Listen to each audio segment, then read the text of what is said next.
May 14th, 2019, Chicago Hilton, Chicago, Illinois. 14 NBA teams and their sent representatives are gathered today with a chance to change their fortune. With a little bit of luck, one of these teams will receive the first overall pick and have the chance to draft the new potential franchise savior. And the 2019 draft had many intriguing prospects. Murray State's John Morant, Virginia's DeAndre Hunter, Kentucky's Tyler Hero, and Duke players RJ Barrett and Cam Reddish. But the consensus number one player in that year's draft was Duke's own Zion Williamson. The hype around Zion Williamson was absolutely insane. We haven't seen this kind of hype around a player entering the draft since LeBron James in 03. And the buzz around Zion Williamson started all the way back during his high school days. At Spartanburg Day School in South Carolina, Zion Williamson was a man amongst boys. The 6'6", 272-pound power forward was dominating his competition. When watching his high school highlights, he was the biggest, strongest, and most athletic player on the court. Nearly all of his clips were of him either dunking on a poor future McKenzie consultant or erasing their shots. Zion was a 5-star recruit and was the second best player in the 2018 class, just behind RJ Barrett. There were many schools interested in landing Zion Williamson, but in the end, Zion would commit to Duke University, joining a stacked 2018 Duke recruiting class, which would end up being the #1 recruiting class in 2018.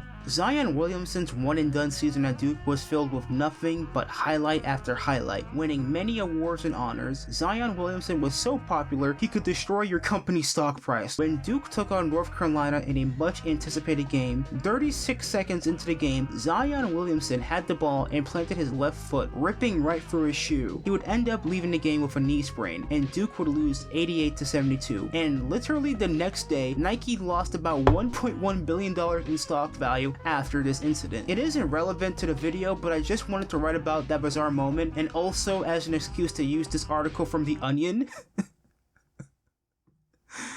Oh god, I just really want to put that in there. So needless to say, Zion Williamson was the clear-cut #1 overall pick in the 2019 draft. A chance at drafting Zion Williamson had teams out here tanking for Zion. If this was the year to be terrible enough to be drafting first overall, this was the draft.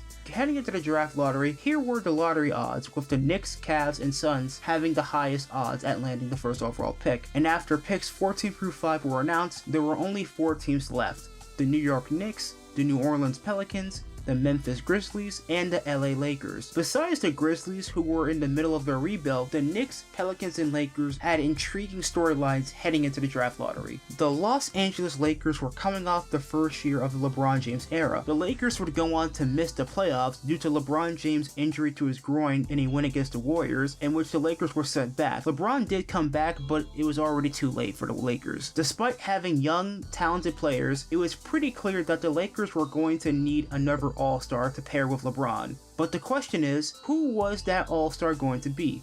Well, there is a certain two-way star power forward who happens to be playing in New Orleans with a very unique feature on his face. The only thing that was constantly good during the AD era in New Orleans was Anthony Davis himself. In his 7-season stint in New Orleans, the Pelicans made the playoffs a total of 2 times with Anthony Davis, and it was becoming pretty clear that Anthony Davis was not going to be staying long-term with the Pelicans. And on January 28, 2018, Anthony Davis informed the Pelicans that he would not sign a contract extension and also requested a trade. This became a whole brouhaha that dragged on all the way through the rest of the season. AD was fined for making his trade request public, the Pelicans were facing potential fines for not playing AD when he was healthy, and the GM got fired during this whole fiasco. So yeah, a lot was going on. It was pretty obvious that AD wanted to go to the Lakers, and the Lakers were determined to get him. With a chance at the first overall pick, the Lakers could potentially use this as leverage with the Pelicans for an Anthony Davis trade. They could build around their new star, which would make the idea of trading AD a bit more bearable. For these two teams, getting the #1 overall pick meant they could acquire a star player or draft a potential one. But for the Knicks, it was a bit different. For the Knicks, this was a chance at drafting a franchise-changing player at #1 overall. The last time the Knicks had the #1 overall pick, they drafted future Hall of Famer Patrick Ewing, and the Knicks desperately needed something to go their way. In 3 seasons, the Knicks were having a miserable time. The mellow years have come to an end with no championship and no meaningful playoff runs. The highest round of the playoffs the Knicks advanced to was the second round in the 2013 playoffs. During the 2017 offseason, Carmelo Anthony was traded to the Oklahoma City Thunder. With Melo gone, this gave way to rising star Kristaps Porzingis, who is the owner of one of the funniest draft day reactions of all time. What did they do? Who the fuck is this? Who the fuck is Tingus Pingus? I never heard of fucking Latvia! In the 2017-18 season, Porzingis broke out, scoring 23 points per game, 6.6 rebounds per game, and 2.4 blocks per game, and also made his first All-Star game. But sadly, Porzingis wouldn't even get the chance to play in that game, because on February 6, 2018, Kristaps Porzingis would tear his ACL while landing after a dunk. Not only did he miss the rest of the season and the entirety of the 2018-19 season, but this would also be his final game as a New York Knicks player. On January 31st, 2019, Kristaps Porzingis was traded to the Dallas Mavericks, and the Knicks would finish the 18-19 season with a 17-65 record, the worst record in the league that year. So if anyone needs a miracle right now, it's the Knicks. Zion Williamson wasn't the only reason why Knicks fans were excited for the 2019 offseason. There were two potential free agents that the Knicks were hoping to land to pair with Zion. The 2019 free agency class had some star-studded names, but the top two free agents were Kyrie Irving